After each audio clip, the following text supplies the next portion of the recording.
today we're really digging into something pretty fundamental, our habits. Yeah, the things we do every day, often without even thinking. Exactly. We're focusing on how to spot those, well, toxic habits, the ones that kind of hold us back. Right? The ones that stop you hitting your goals, mess with relationships, or just, stop you feeling good. And we've got some great insights actually drawn from a guide aimed at young women looking to improve things. But honestly, Oh, these ideas apply to everyone. Seriously. yeah, We want to give you some really practical ways to see these patterns and to maybe break them. and break them. Exactly. Get rid of the self-sabotage and build habits that actually, well, help you. So practical stuff you can use like today. That's the goal. No fluff, just actionable techniques. Okay, let's dive in then. The power of habits. It sounds big, but these little daily things, they really shape everything, don't they? They absolutely do. It's easy to overlook them because Mhm. they're automatic, but the source material is blunt. Yeah. Your life is either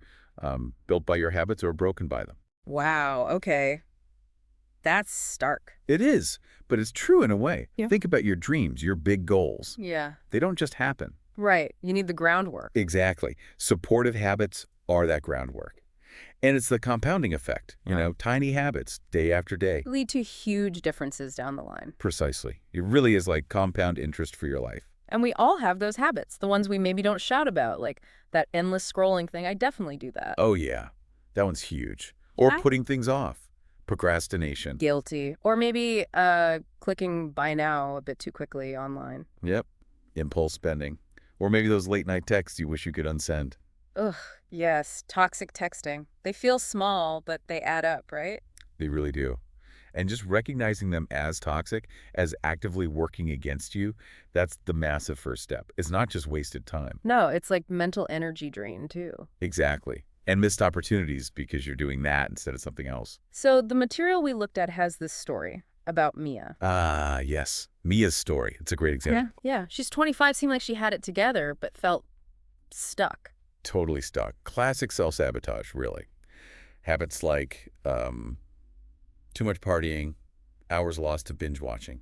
And the online stalking of exes, that kind of thing. Right. And then she had this wake-up call, realized her 20s were slipping away. And decided she needed to get, well, serious about changing things. That's the key part. Yeah. That moment of clarity, seeing the gap between where she was and where she wanted to be. And she wasn't passive about it. No, the source calls her approach ruthless, which Yeah. sounds intense, but But effective. She took real concrete steps. It makes you think, what does it take for us to get to that point? good question. So what did she actually do?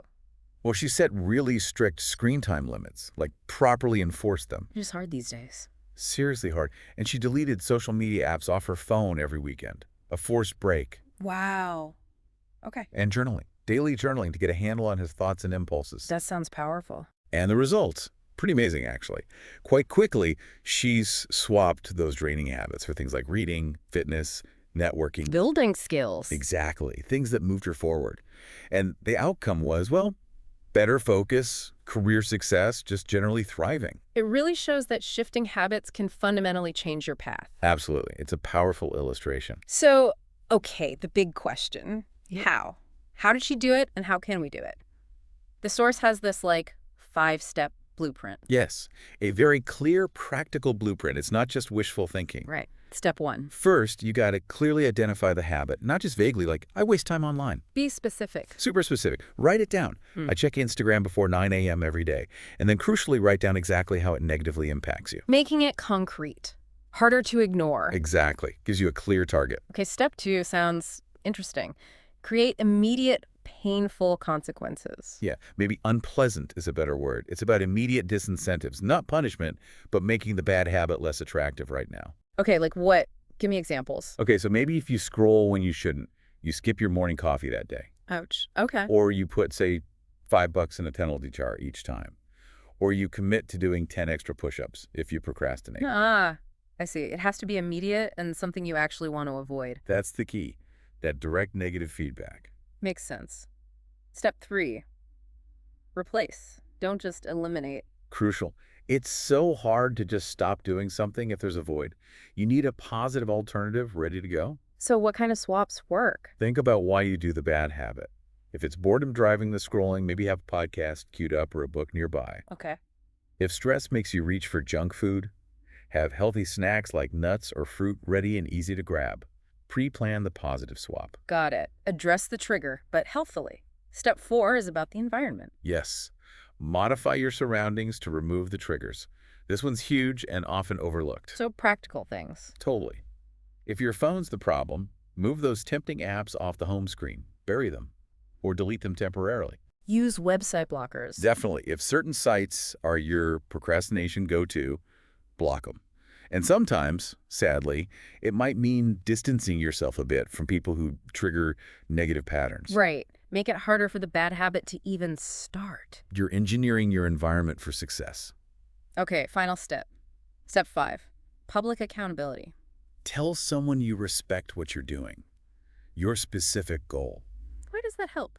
Feels a bit vulnerable, maybe. It can, but it adds this external motivation layer. You've made a commitment to someone else. Ah, so it's not just you letting yourself down. Exactly. Knowing someone might ask how it's going, that can be a surprisingly strong motivator to stick with it. Okay, that's a solid 5-step plan.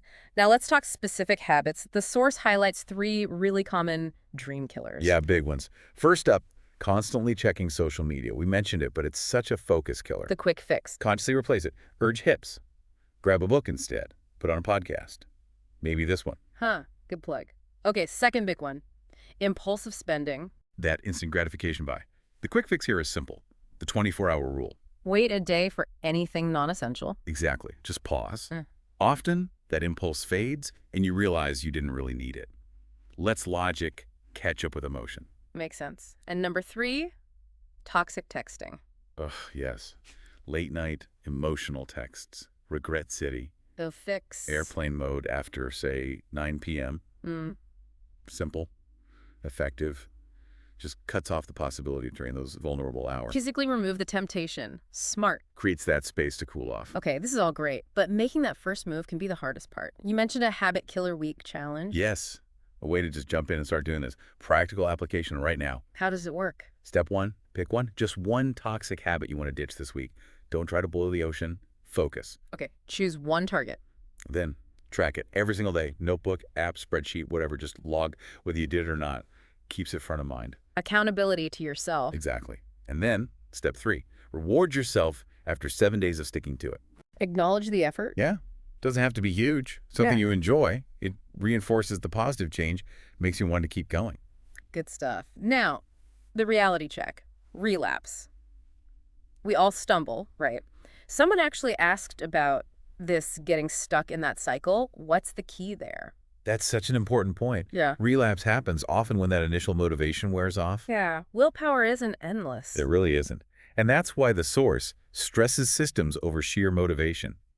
Daily accountability, those clear consequences we talked about. Building a structure. Exactly. A structure that supports you even when you don't feel motivated. And again, environment is key. Make relapse harder. Way harder. The source uses the phrase, burn the bridge behind you. Oh. Eliminate the escape routes. Remove the triggers that make it easy to slip back.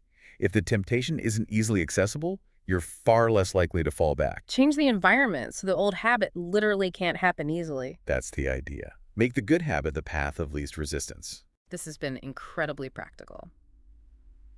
Okay, as we wrap up, what's the main takeaway, the core message for everyone listening? I think it boils down to a fundamental choice. Are you going to actively create your habits? Be the architect. Or just let them happen to you. Be a victim of them. Exactly. You get to decide. Yeah. Make the conscious choice to be the creator, not the victim of your own patterns. And that connects to that final thought from the source, which is pretty powerful.